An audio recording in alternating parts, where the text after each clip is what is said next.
It's been really cool watching some of these now old videos of me working to get us a permit, Smitty talking through the site work, and the old broken down home that was on this property when we bought the land.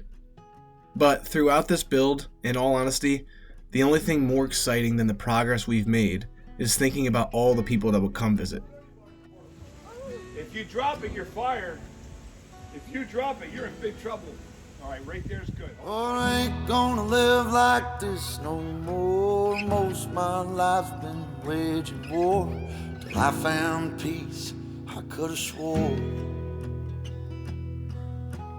What she did shook me to the core. And I ain't gonna live like that no more.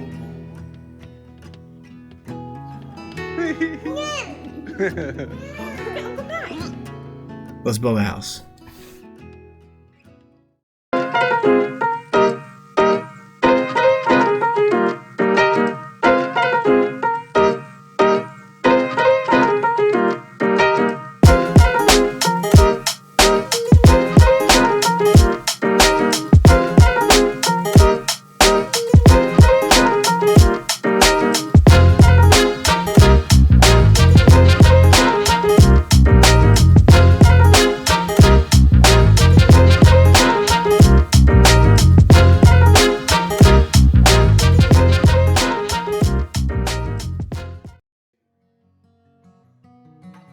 This entire episode consists of several small tasks we had to complete before calling for a mechanical inspection.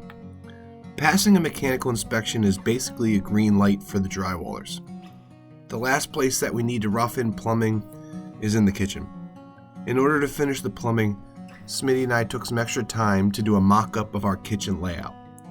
This will tell us exactly where our water lines and drains need to go. It will also allow Amy and I to feel out the kitchen space in general.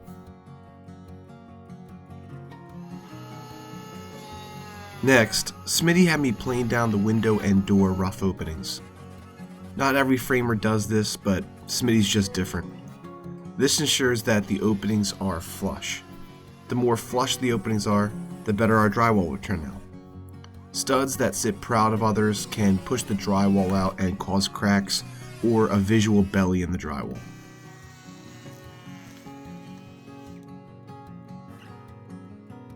The next task, which isn't mandatory but saves so much time and frustration, was marking stud locations on the floor. Amy and her brothers Nikki and Alex helped mark the center of every stud in the house. When drywall goes up, we'll now have a reference for every stud.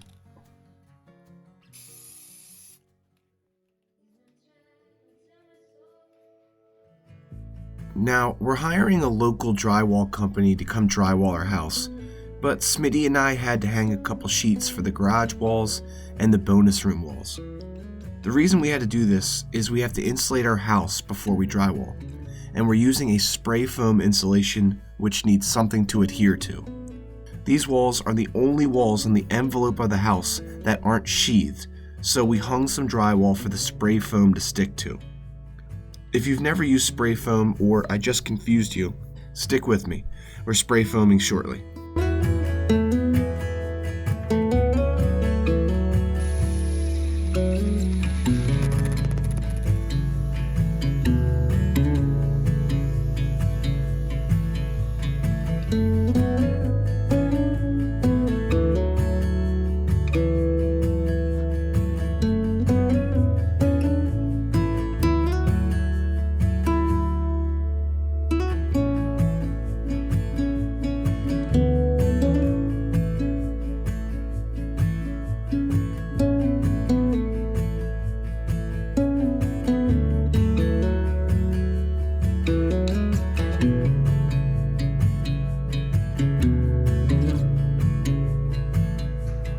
Guys, your line's already paying off.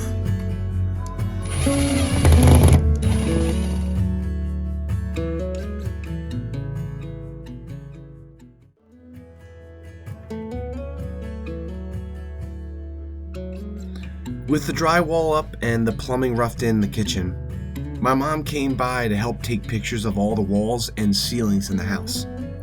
We did this so we can recall exactly where pipes, electrical wires, and water lines run throughout the house. You never know, there may be a day when Amy and I want to make changes to our house, and these pictures will act as X-ray vision before we demo. This took me and my mom a couple hours, but will save us time and potentially a massive headache in the future.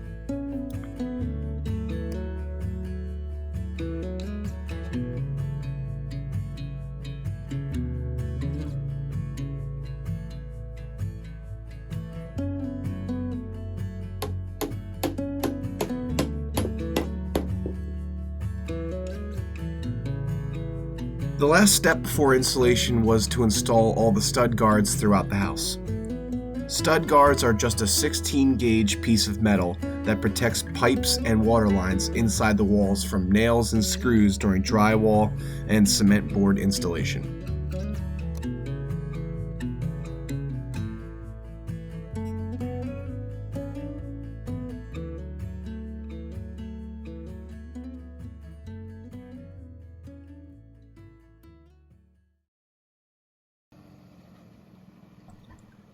Deciding to go spray foam was kind of a big decision.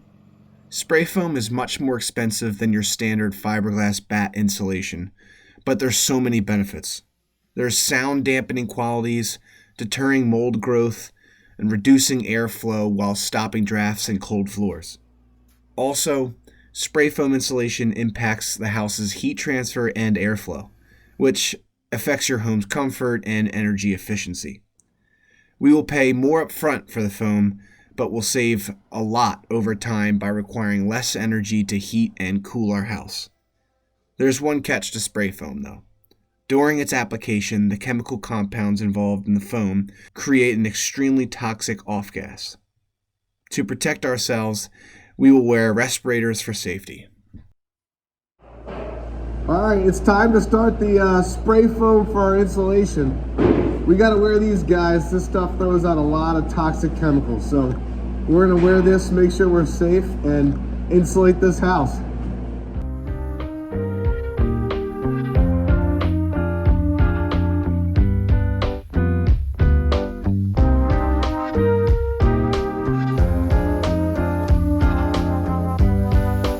We gotta find a way to make it stay the same. With no fans of change, take it or leave it, we resist. There's no bucket list, just one close fist.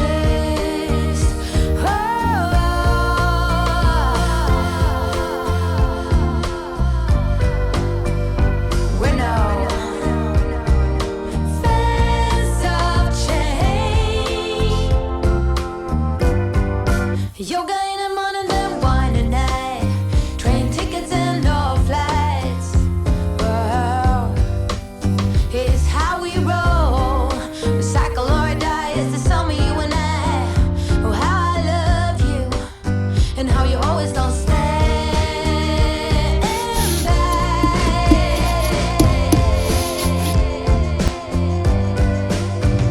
No, we're no fans of change. We'll talk us on Fridays and screaming kids.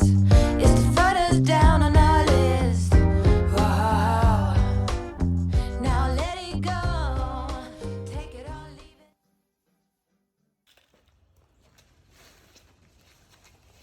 Once we finished the spray foam, we came back through with our fiberglass bats. This will lay on top of the spray foam as well as insulate the interior walls of the house. This will keep sound from traveling as well as significantly reduce the amount of propane we need to condition the house.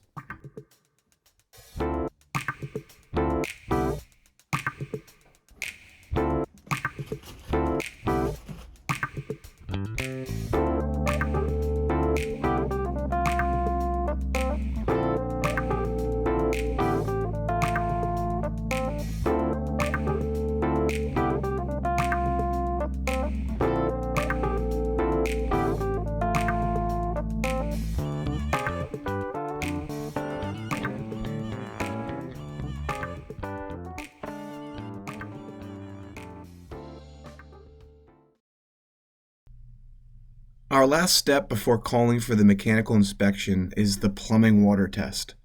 This test is used as a check for any leaks throughout the plumbing system. This sounds more complicated than it is. In order to complete the water test, Smitty and I headed to the roof to start pouring water into the top of the drain lines. If there is any leak or drop in pressure throughout the system, we can make the fix now instead of ruining drywall.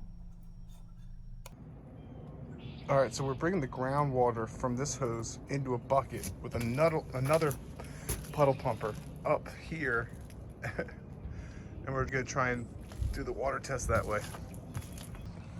All right, so we figured out a way to fill up these drain pipes and do the water test, but looks like I'm just going fishing this morning. I'm gonna catch a big one. I can feel it. I'm gonna catch a big one.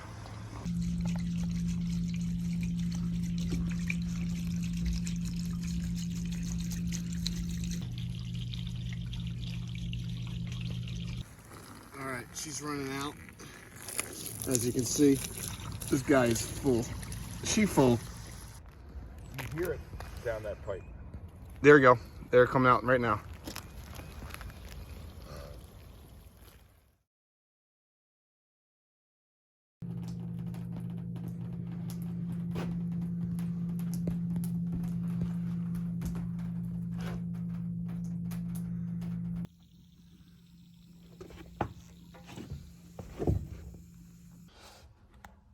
It looks like it's running down from here.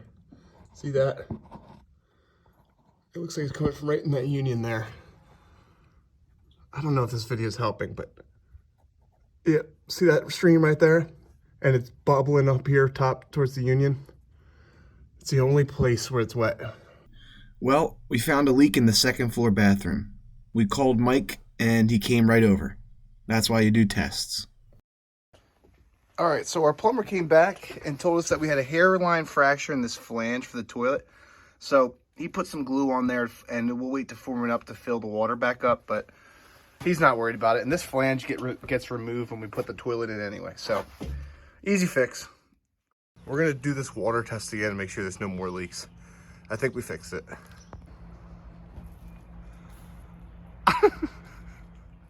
All right, this is the second floor deck here where the leak came out of the flange. After attempt number 2, we're good to go.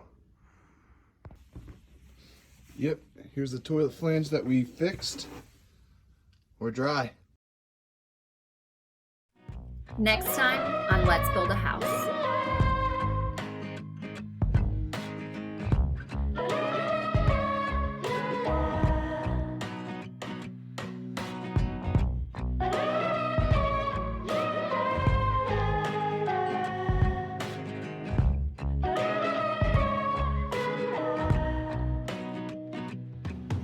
Tapping with my fingers.